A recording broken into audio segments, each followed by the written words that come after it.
Please go with me now to Lamentations chapter 3, verse 21. Lamentations chapter 3, verse 21.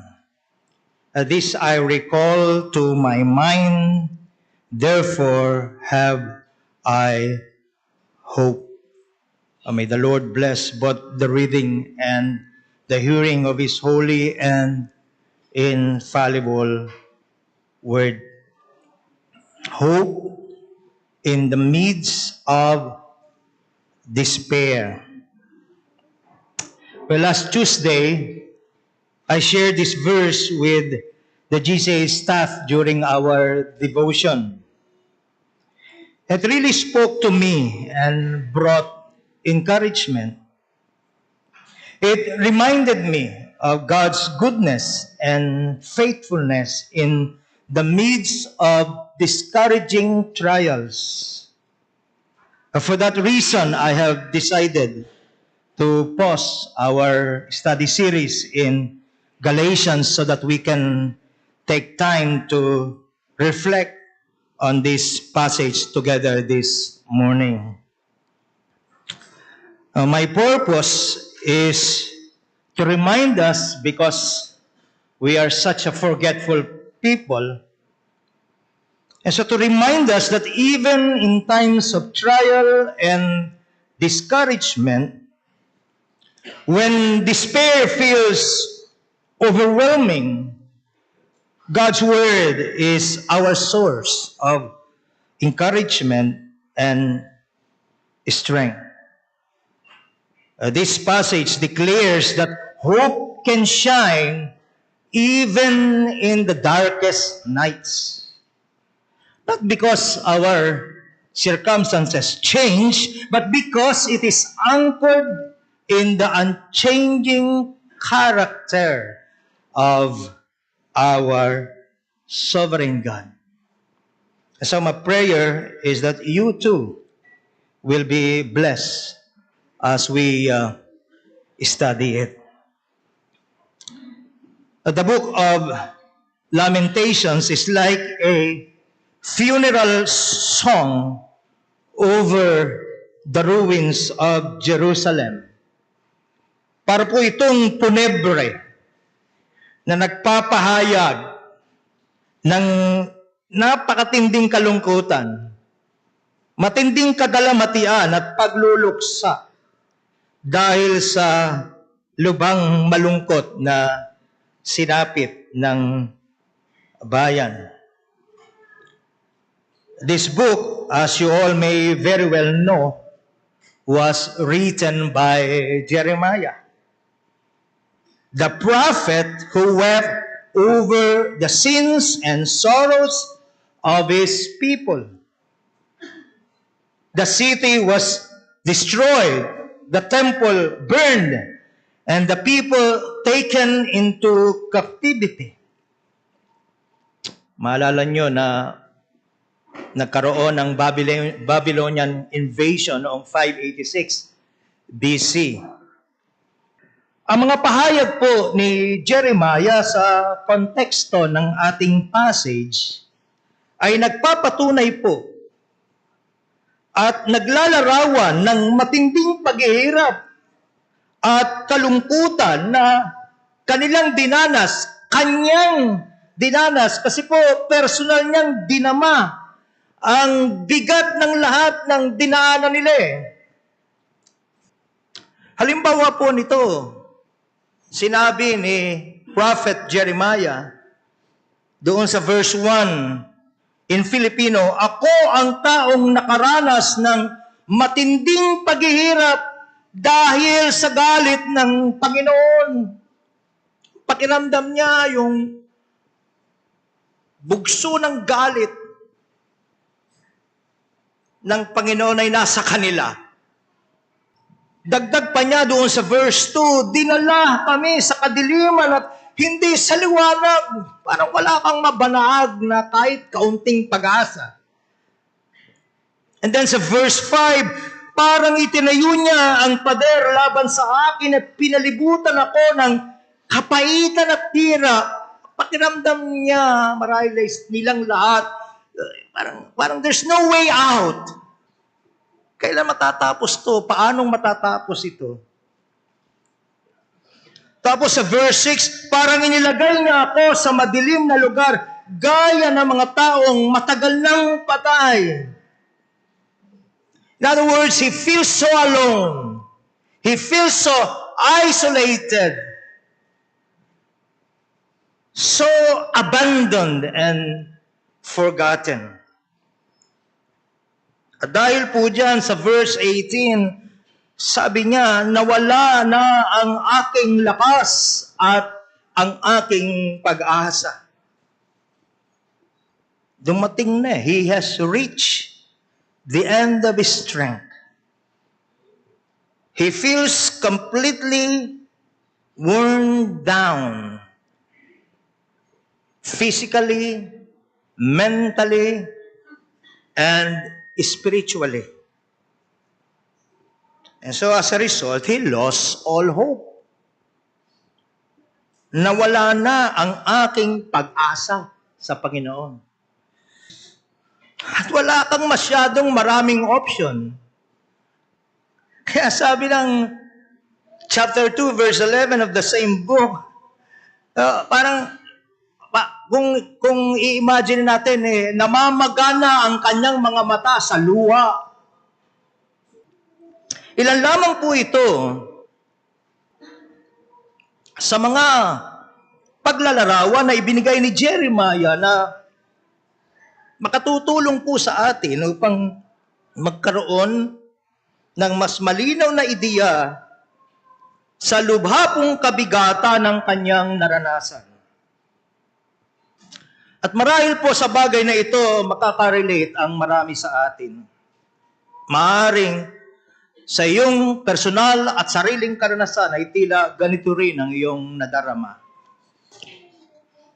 Yet right in the middle of this book of sorrow, in the midst of its deep sadness, we find this verse, our text, that shines like a candle in the darkness. This I recall to my mind, therefore I have hope. In the midst of despair, brothers and sisters, Jeremiah deliberately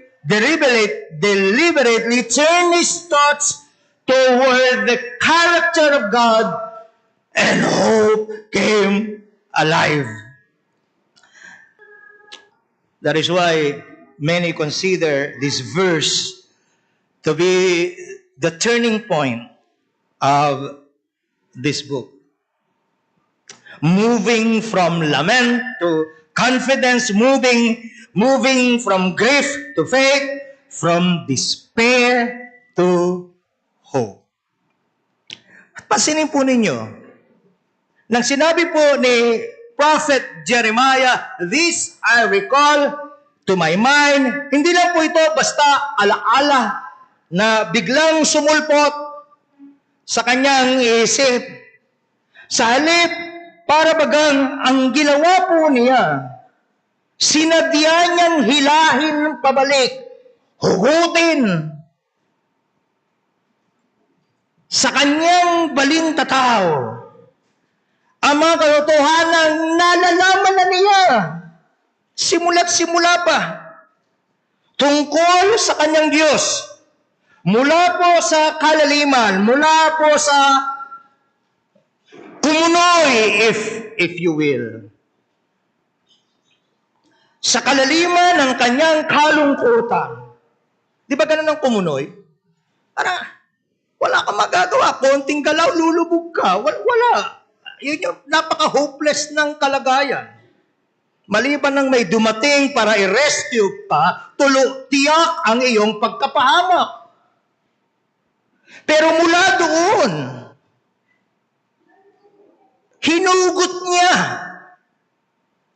muli ang mga alam na niya, ang mga natutunan na niya mula sa banal na salita ng Diyos tungkol sa kanyang Diyos. At muli po niyang inilagak ang kanyang puso sa mga ito. Hence, Jeremiah is not merely remembering. He is deliberately and actively bringing the truth back into his heart, into the forefront of his eyes. It is, brothers and sisters, a conscious act of spiritual discipline, a turning of the mind from despair to faith.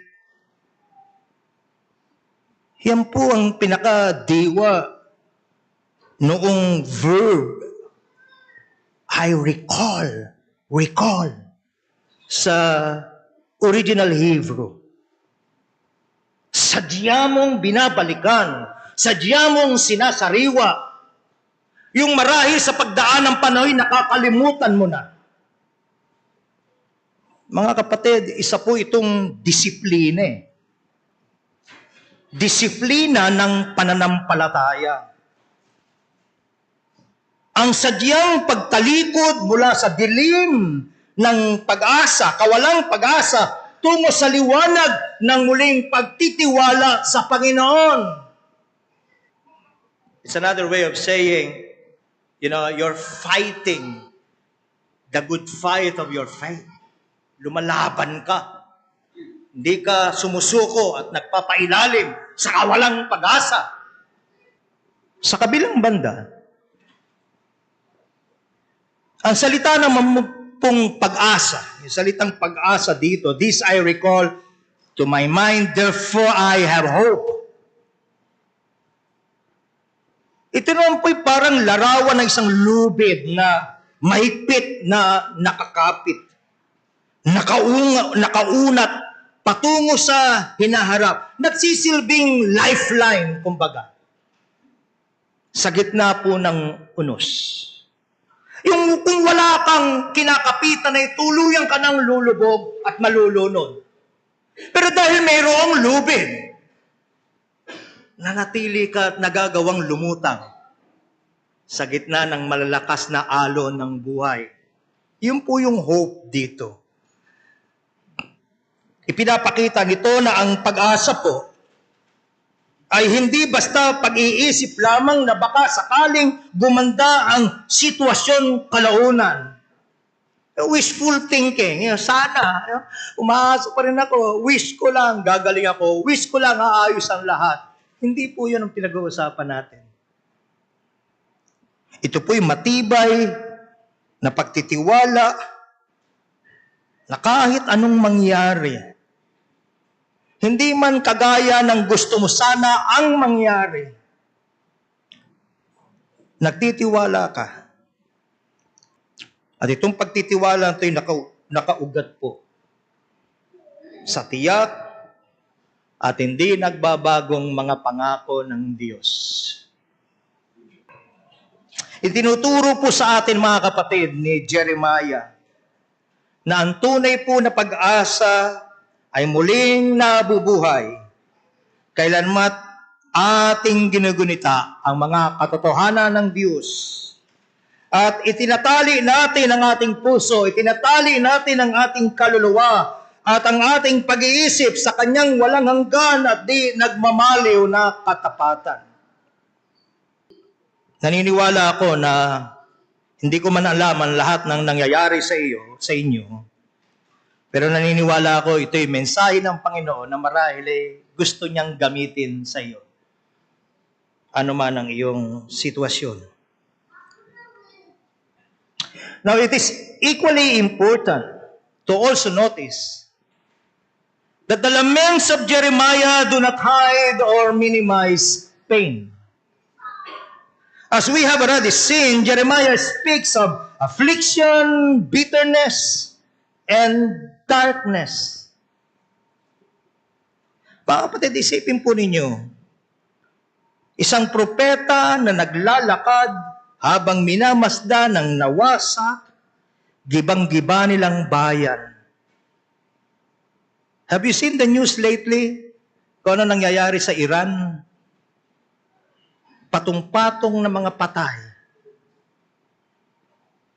Yung iba lumalabas sa mga foreign news, mga batang-bata na ang tanging gusto lang ay mas magkaroon ng mas brighter future sana sa bansa nila. Binabaril sa likod, binabaril sa ulo.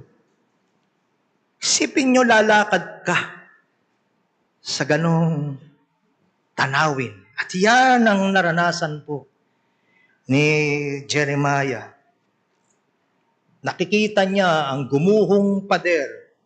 Yung dating source ng kanilang confidence, yung dating source ng kanilang pride, impenetrable, ngayon wasak na wasak. At ang halos di mabilang na mga pamilya na nagkakawatak-watak. Marahil ay sa isang bahagi, mayroong isang bata na umiiyak. Sa kabilang banda, mayroong magulang na nawawala ng anak. Ito po ang sitwasyon ng panahon na yon. Nasunog ang mga tarangkahan ng lungsod, ng bayan. Napaka-devastating. Ang sakit at bigat ng tanawin na hindi maitago eh. Iiyak ka na lang talaga eh. Totoon-totoo yung hirap, totoon-totoo yung lungkot, damang-dama ni Jeremiah. And if I may add, hindi yun yung time na magse-sermon ka sa taong dumadaan sa kagibaan. Lalong-lalo na kung may mga masasabi siya, hindi tugma sa theology mo. Sapagkat sa mga panahon na yun, nagamit ko nga yung term na nasa temporary insanity siya. Ano ka ba? No. Maaring sinasalita niya ang kanyang ang saloobin niya. Malaunan, ituwid. Pero, totoo yung kabiguan eh. At pansamantalang nababaliw. Bakit nangyari sa akin to? Akala ko ba buhay ang Diyos, etc., etc. Huwag mo i-judge yung tao sa mga panahong nandun siya sa ganong kalagayan. Hinahanap niya, sagot eh. At pagka bumalik ang katinuan niyan, muli, ang unang-unang mangyayari sa kanya ay ang pagsisisi sa harap ng Diyos. Patawarin mo, O Panginoon. Mali ang aking naging pag-iisip. Kababasa pa lang natin ng damdamin na meron si Jeremiah, right? Sa panahon natin, may mga holier than thou na magsasabi, ganyan ba salita ng Kristiyano? Wag po nawa. At gaya po ni Jeremiah, minsan tayo rin ay dumaraan sa ganitong mga sitwasyon. Nakikita natin ang mga bagay na nagiba, parang nawala na ng saysay. Ang mga pangarap na natupok, at ang mga relasyon na nasira. Pero sa gitna po ng lahat ng ito, ang pananampalataya ay hindi po nagbubulag-bulagan. Hindi ka in denial. Inaamin natin ang sakit. Subalit kasabay nito, kumakapit din po tayo sa Diyos. Diyos na alam mong tapat. At Diyos na alam mong makapangyarihan. Marahil yung may struggle sa puso, parang dinideny ng puso, tapat pero bakit? Makapangyarihan pero bakit? Pero sa kailaliman ng puso mo, alam mo, tapat ka, Panginoon. At may magagawa ka. Ito po ang paalala.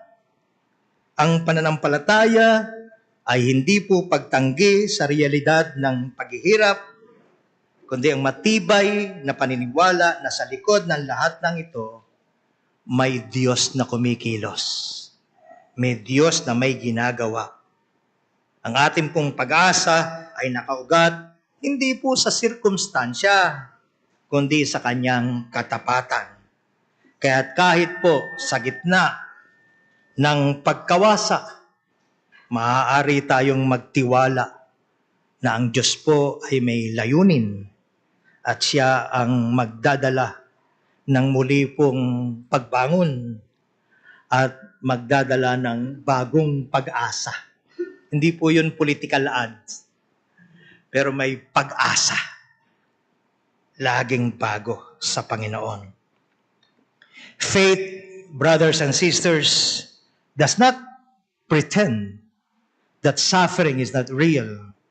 Faith looks suffering straight in the face and admits the hurt. Sabi nga ng Job 14:1, man that is born of a woman is of a few days and full of trouble. We do not deceive ourselves. We do not deny the weight and pain. We experience, we accept it, and are willing to face it. It is clear to us, brothers and sisters, that God in His sovereignty allows suffering to accomplish His purposes of discipline and restoration. Hebrews 12:6, for whom the Lord loveth, He chasteneth, and scourgeth every son whom He receiveth. Hence, the destruction of Jerusalem was not an accident. The destruction of Jerusalem was not random. It was the righteous judgment of a holy God. And yet, even in the ashes, God remained sovereign. He was still on the throne. Ilang beses nang narinig sa akin yan at gustong-gusto ko naman sinasabi yan, paalala sa ating mga sarili. He's still on the throne. Reminding His people that He rules over nations, He rules over history.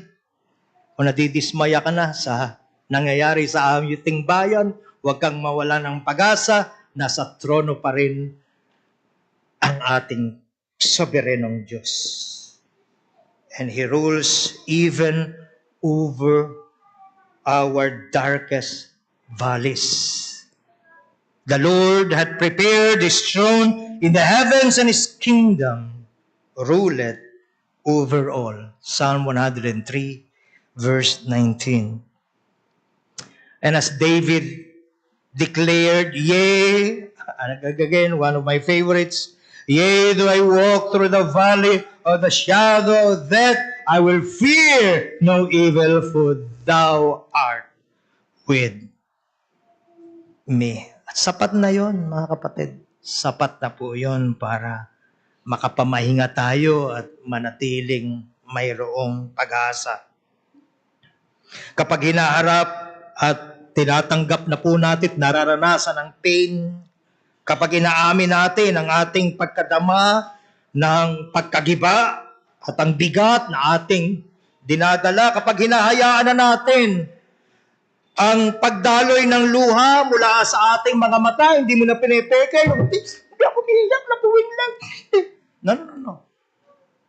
Kapag gaya ka ng aminin, bagsak ako, wasak ako, durog ako. Kapag ka nandun ka na sa ganong kalagayan, doon po natin mas lubos na mararanasan ang kaaliwan ng ating Panginoong Diyos. Naalala po ninyo ang 2 Corinthians chapter 1, verses 3 and 4. Blessed be the God, even the Father of our Lord Jesus Christ, the Father of mercies and the God of all comfort, who comforted us in all our tribulation. Tulad po, mga kapatid, ni Jeremiah, kailangan po muna nating makita at kailangan po nating tanggapin na mayroon niyang kagibaan bago natin makita ang liwanag ng pag-asa na sisikat mula doon sa lugar ng kagibaan na yon. Mismo doon, makikita mo yung beauty na nasa likod ng pagkilos at gawa at karunungan ng Diyos. Kaya pala nangyari yun. Yung pinakakaayaw-ayaw ko na mangyari, yung pinaka-prevent ko na mangyari, meron palang napakarunong na plano ang Diyos. Di ba yan ang testimony nating lahat? Yung dating kabiguan, yung dating kalungkutan, yung dating nag-inflict sa'yo ng pain, pag looking back, kaya pala.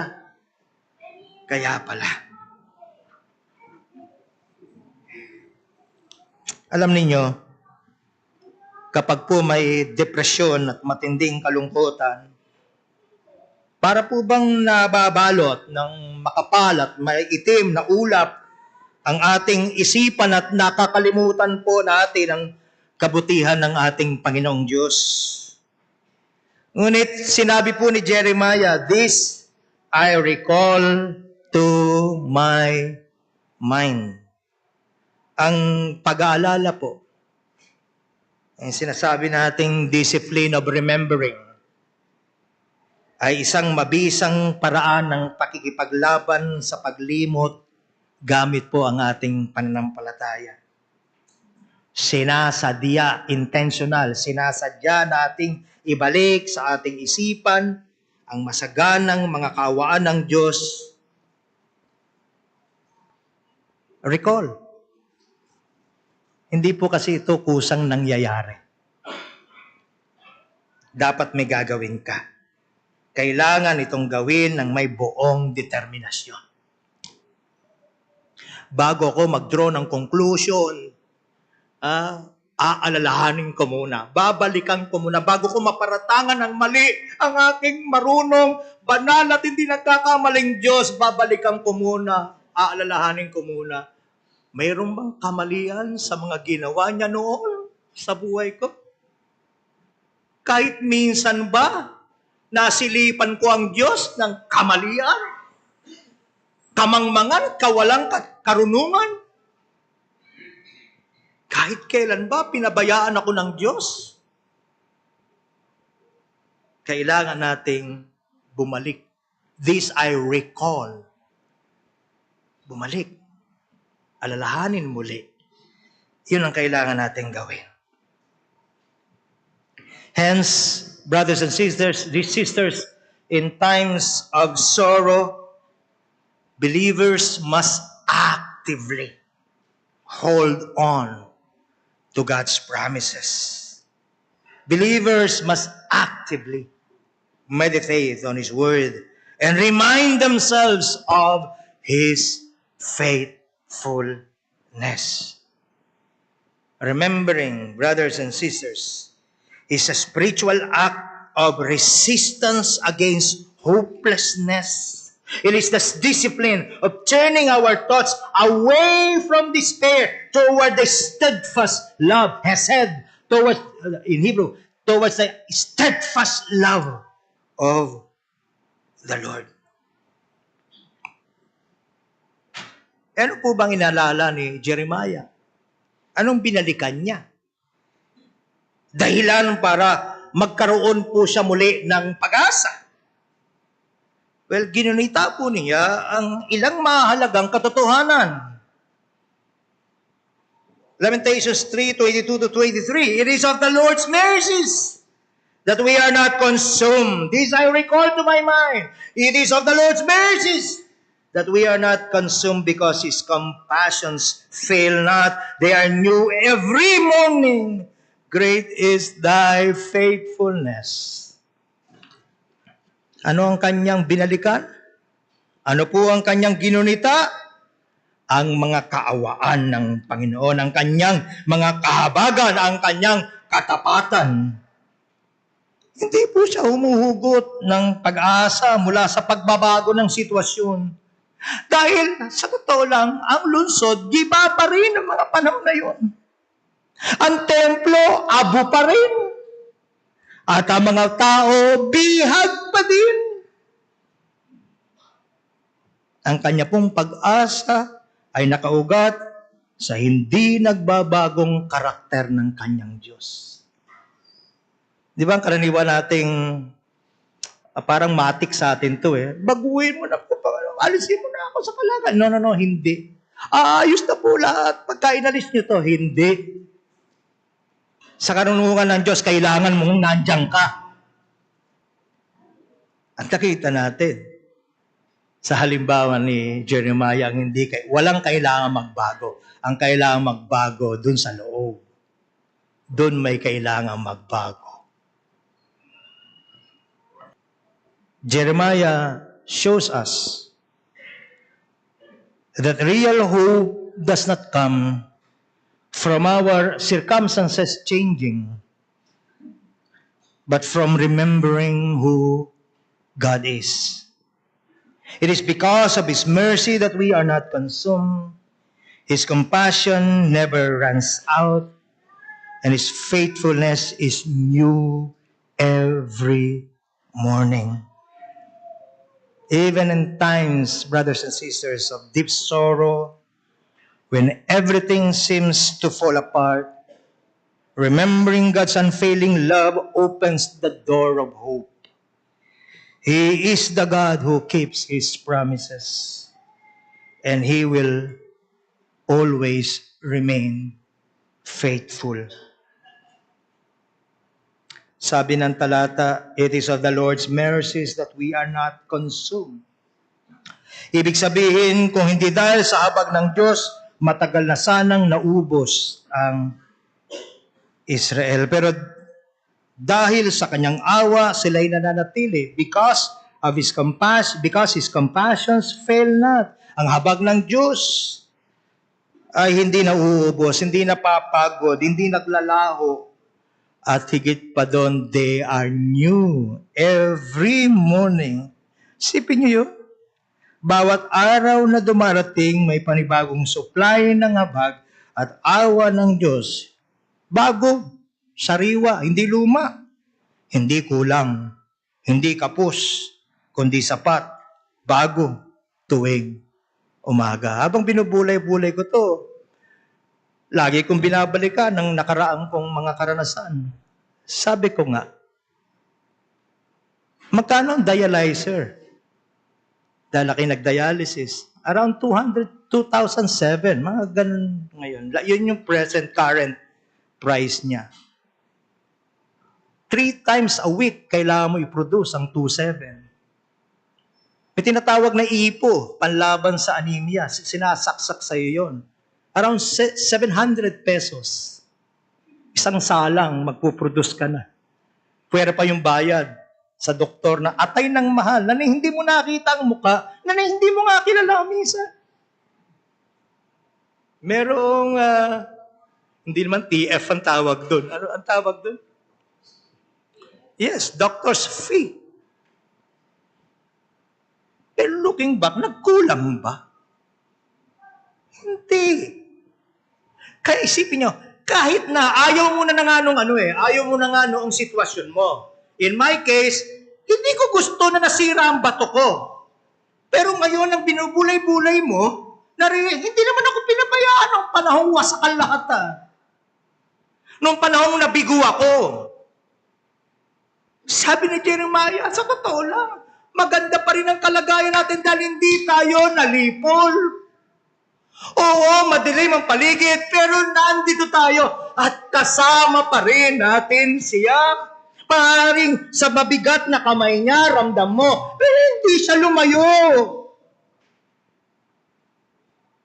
At alam mo, sa pag-ibig at karunungan ginagawa niya, ang kanyang ginagawa, huwag ka rin lumayo.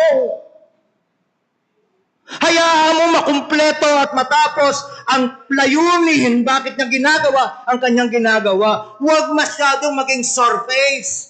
Ang pagtanaw, gumaling lang ako, okay na. Lumapit ka sa Diyos, hanapin mo ang Diyos, may purpose ang Diyos. Hindi tungkol lang yan sa kalusugan mo. Hindi tungkol lang yan sa pagkakaroon mo ng maayos na trabaho. Ang buhay ay tungkol sa Diyos.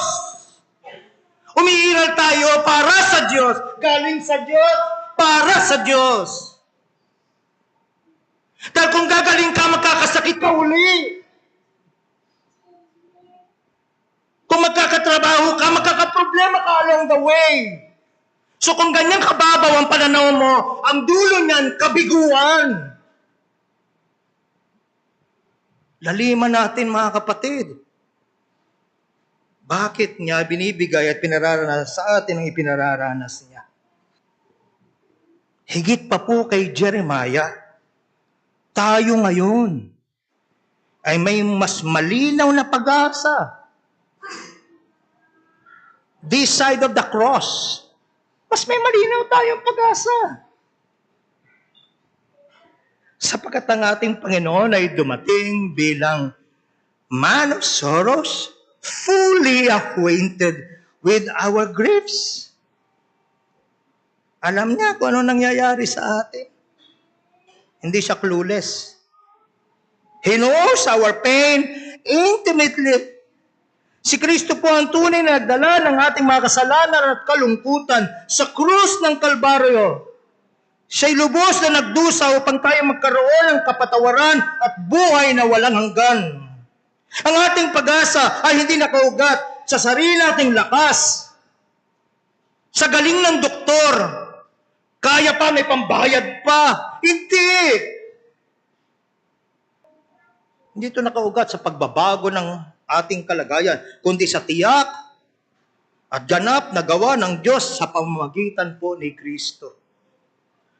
Sa kanyang kamatayan, winakasan na po niya ang kapangyarihan ng kasalanan. At sa kanyang muling pagkabuhay, napagwagian niya, tinalo niya ang kamatayan.